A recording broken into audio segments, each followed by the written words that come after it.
اسلام کے غلبے کا وقت قریب ہے.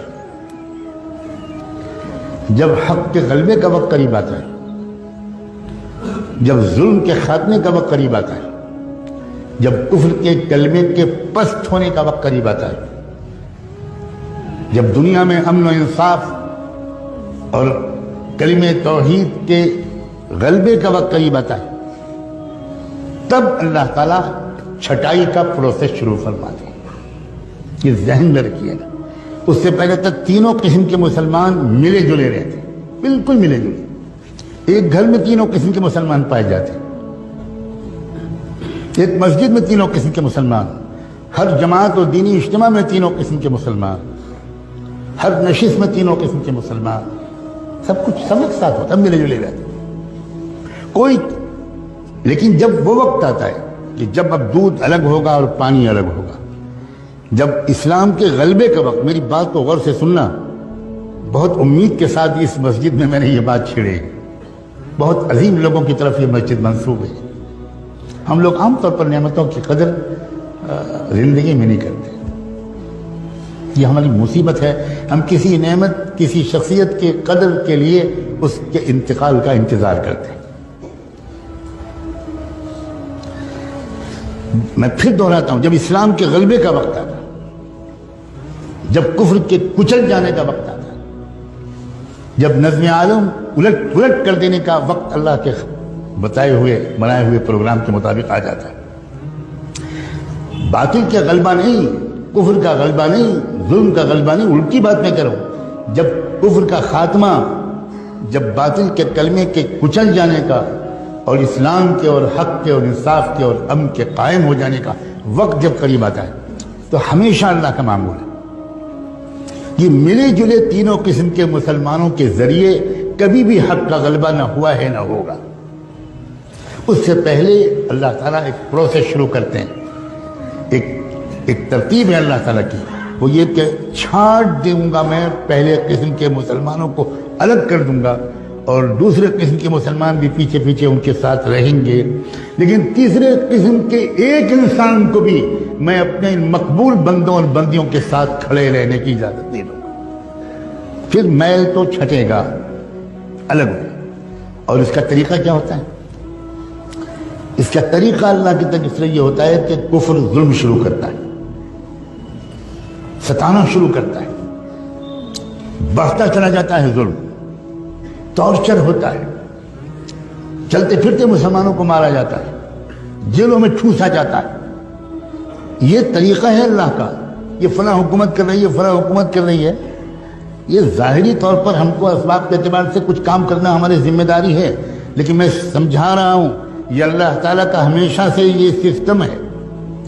اُذِينَا مِن قَبْلِ أَن تَأْتِيَنَا وَمِن بَعْدِ مَا جِئْتَنَا. بنو اسرائیل کے لوگوں نے موسیٰ علیہ السلام سے کہا تھا کہ پہلے بھی ہم ذلیل سمجھے جاتے تھے، فرعون کے لوگ ہم کو دلتوں سے زیادہ بدتر سمجھتے تھے، ہمیں غلامی کی زنجیروں میں جکڑ رکھا تھا. آپ آئے، ہم نے آپ پر ایمان ہم نے قبول کیا، ہم نے آپ کا ساتھ دیا، اس کے بعد بھی وہی ظلم ہم پر ہو رہا ہے.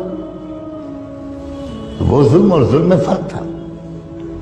چنانچہ موسیٰ علیہ السلام نے بعد میں جو جوابات دیے اور بعد میں اس قوم کی تاریخ نے جو مرحلے طے کیے، تو اس نے بتایا کہ بہت فرق تھا ان دونوں قسم کو ظلم میں.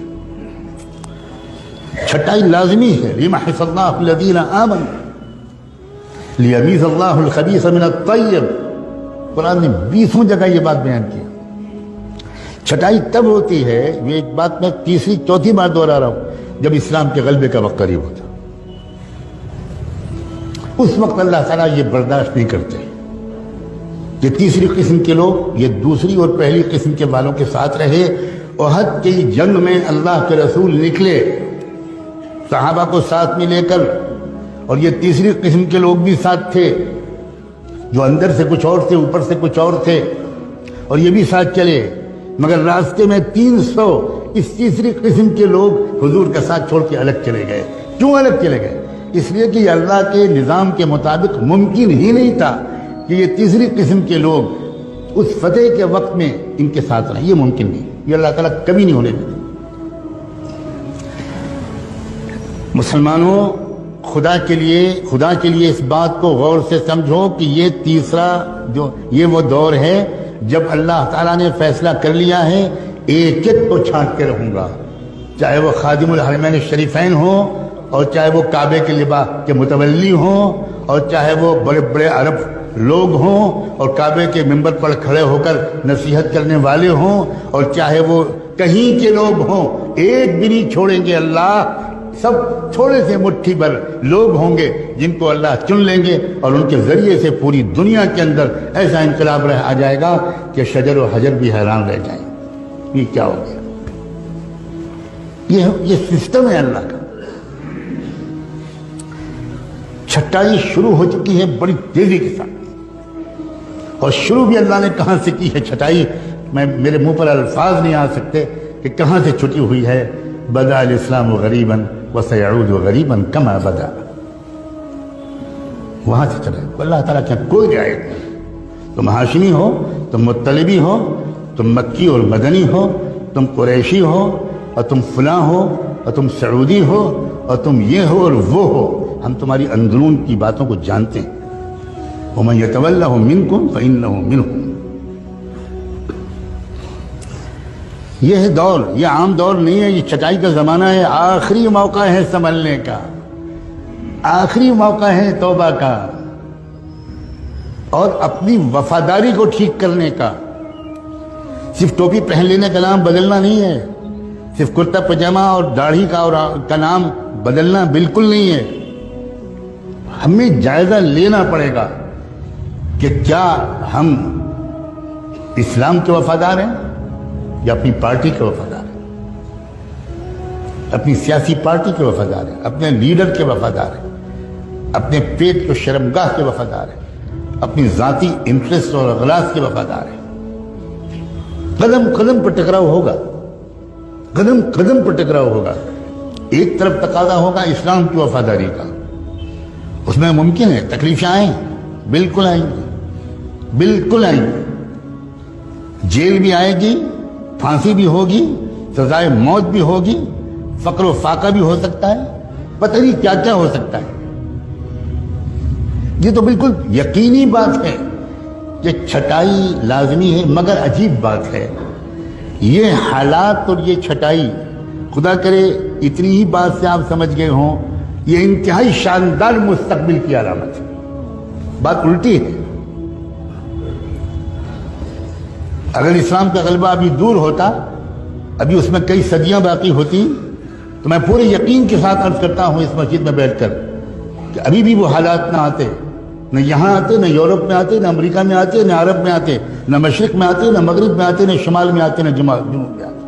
ہر جگہ حالات اسی طرح کے آ رہے ہیں۔ یہاں آپ کوس لیجئے کہ بھی فلاں کی حکومت ہے، اور باقی جگہ یہ تو خداوندی ایک نظام ہے، اور اس نظام کو دیکھ کر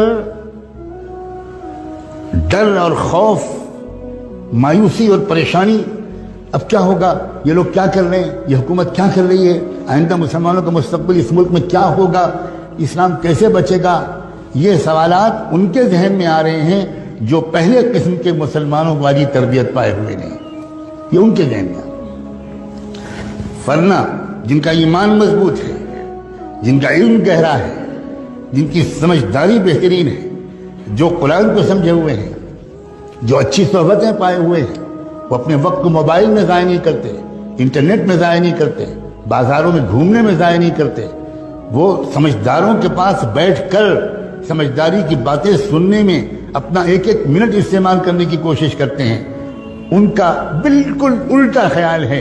ان کا حال اس وقت کے حالات میں یہ ہے کہ ایسا لگتا ہے کہ اندھیرا بڑھ رہا ہے، جس کا مطلب یہ ہے کہ اب صبح روشن قریب ہے۔ بالکل الٹا تاثر ہے ان کا۔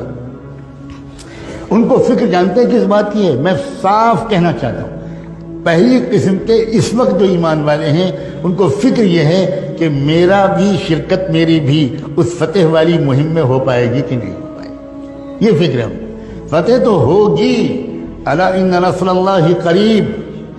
اس ملک کو بھی پہچاننا مشکل ہوگا، اس کے چپے چپے سے کلمہ توحید کی آواز آئے گی،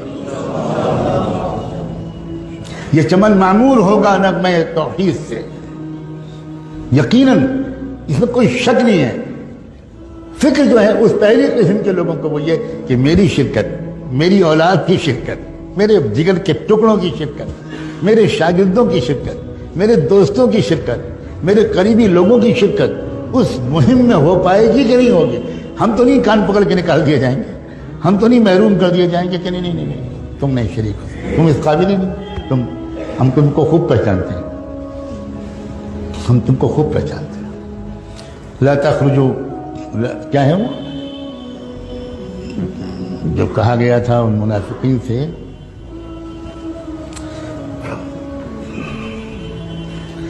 تم کبھی نہیں نکل پاؤ گے. بہت سخت ترین آیت